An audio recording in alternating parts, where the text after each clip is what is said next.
Morning students, तो आज हम पढ़ेंगे मेंस्ट्रुअल साइकिल। मैं बहुत ही ईजी वे में आपको समझाऊंगी। सो विदाउट डिले के हम चलो इसको स्टार्ट करते हैं। और मेक श्योर आप चैनल को सब्सक्राइब करना ताकि आपको अपडेट्स मिलते रहे। Menstruation refers to the monthly discharge through the vagina of the blood and other substances from the uterus in the non pregnant women. यानी कि मंथली डिस्चार्ज है वजाइना से ब्लड्स का और अदर सब्सटेंसेस का यूट्रस से नॉन प्रेग्नेंट वुमेन के अंदर। और ये एवरी वुमेन इंडिविजुअल के अंदर देखा जाता है और ये लेंथ में वरी करता है, यानी कि किसी में 28 डेज का होता है, किसी में 30 डेज का, सब में अलग अलग होता है।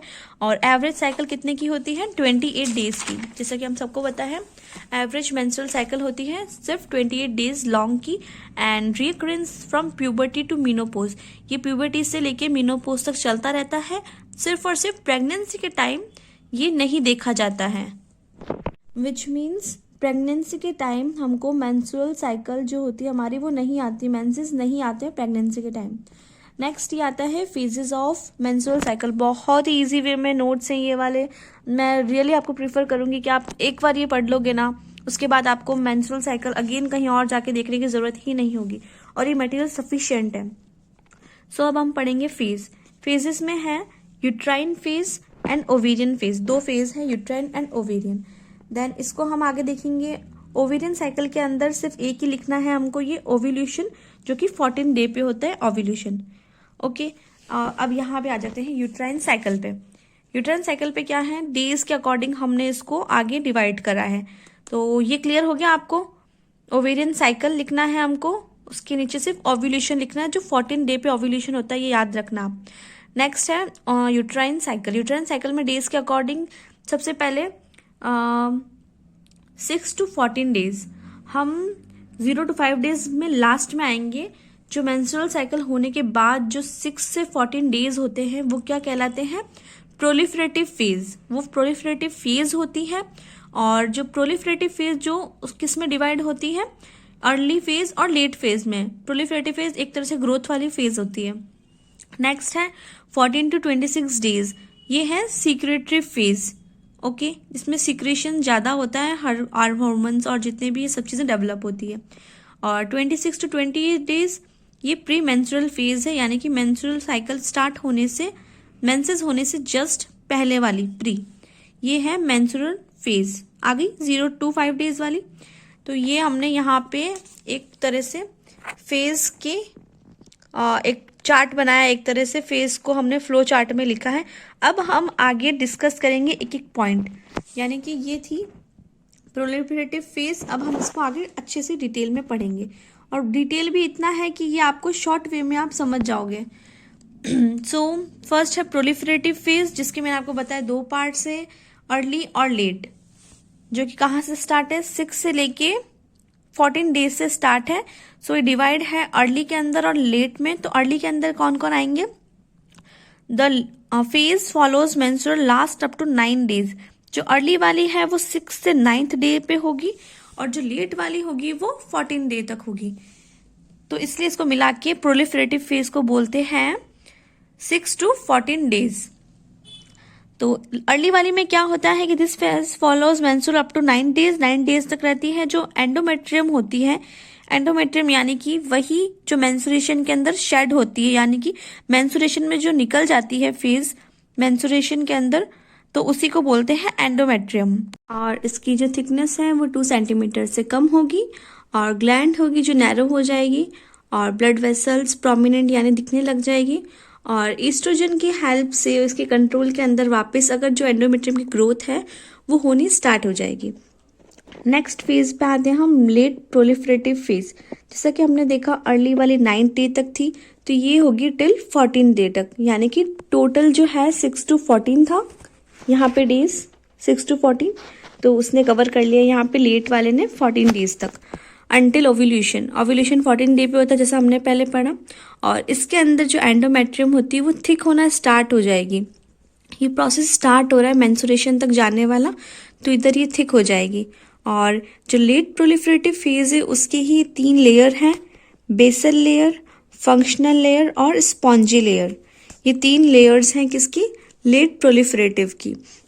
और इसके अंदर अगर हम जैसे डिटेल में पढ़ते हैं तो बेसल लेयर होती है वो एंडोमेट्रियम सॉरी मायोमेट्रियम के जस्ट अबव होगी। तो आपको पहले तो ये लेट प्रोलिफरेटिव फेज लिखना है और उसके अंदर ये 3 लेयर लिखने के बाद आपको सिर्फ इतना ही मेंशन करना है कि ये मायोमेट्रियम के अबव है, 1 mm थिक होगी और इसके अंदर मेंस्ट्रुएशन साइकिल के अंदर बेसल लेयर कहीं भी नहीं जाएगी, कहीं भी नहीं, यानी कि कोई चेंजेस नहीं होंगे बेसल लेयर के अंदर। ये देखिए लिखा हुआ है यहाँ पे, this layer does not undergo any changes during menstrual cycle. So इसके अंदर कोई चेंजेस नहीं होंगे। नेक्स्ट है the functional layer. Functional layer changes होती रहेगी कॉन्स्टेंटली, यानी कि वो चेंज होती रहेगी अकॉर्डिंग, जैसे कि हार्मोन्स होते हैं वो अप डाउन होंगे, इंक्रीज डिक्रीज होंगे, उस अकॉर्डिंग फंक्शनल लेयर चेंज होती रहेगी। नेक्स्ट है थर्ड लेयर है स्पॉन्जी लेयर। स्पॉन्जी लेयर की एक क्यूबॉइडल सिलिएटेड एपिथेलियम की लेयर है जो कि कवर करती किसको, फंक्शनल लेयर को। जब ये लास्ट हमने पढ़ी है उसको ये कवर करती है। तो अभी हमने यूटेराइन साइकिल का फर्स्ट प्रोलिफरेटिव फेज पढ़ा है जो 6 to 14 डेज का होता है प्रोलिफरेटिव फेज। इसकी अर्ली और लेट हमने पढ़ी है।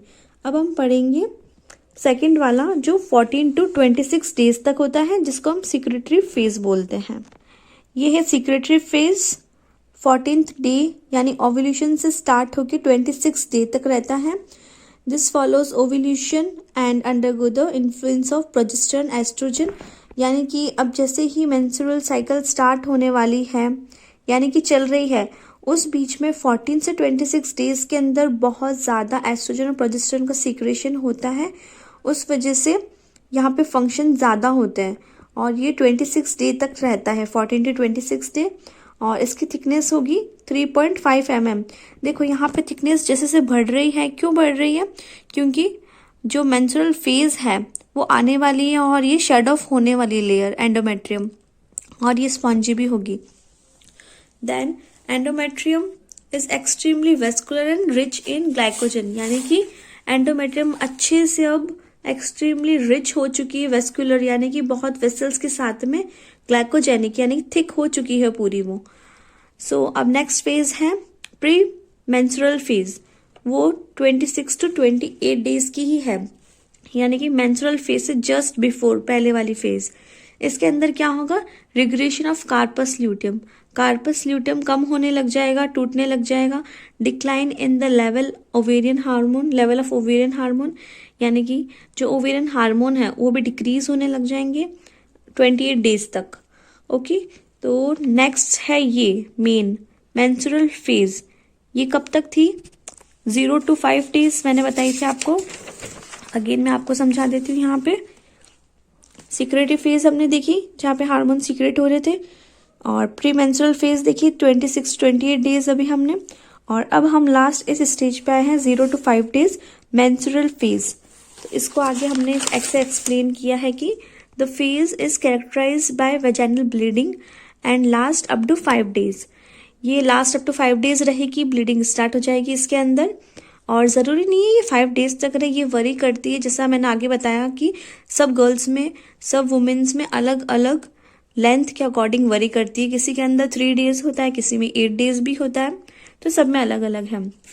तो इसमें ब्लीडिंग रहेगी 5 डेज तक लास्ट। उसके बाद एंडोमेट्रियम में शेड, जो एंडोमेट्रियम रहती है वो शेड ऑफ हो जाएगी, basal layer along with the blood capillaries and unfertile ovum, इन सबके साथ में वो जो है लेयर एंडोमेट्रियम वो शेड ऑफ हो जाएगी।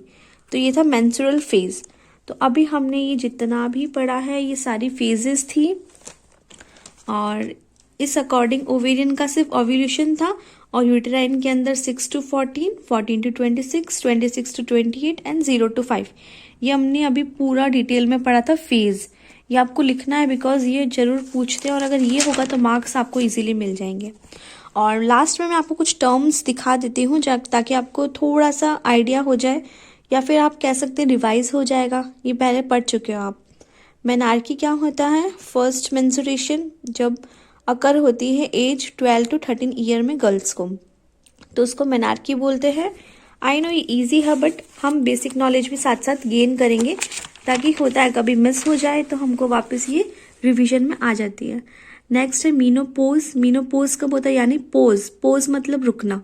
तो जो मेंस्ट्रुअल साइकिल जब रुक जाती है, सीजेशन हो जाता है उसका, उसको बोलते हैं मेनोपॉज, और ये 45 से 50 की एज में देखा जाता है। नेक्स्ट नॉर्मल मेंस्ट्रुअल साइकिल, यानी कि जो 28 डेज का जो इंटरवल चलता है वो नॉर्मली उसको मेंस्ट्रुअल साइकिल बोलते हैं।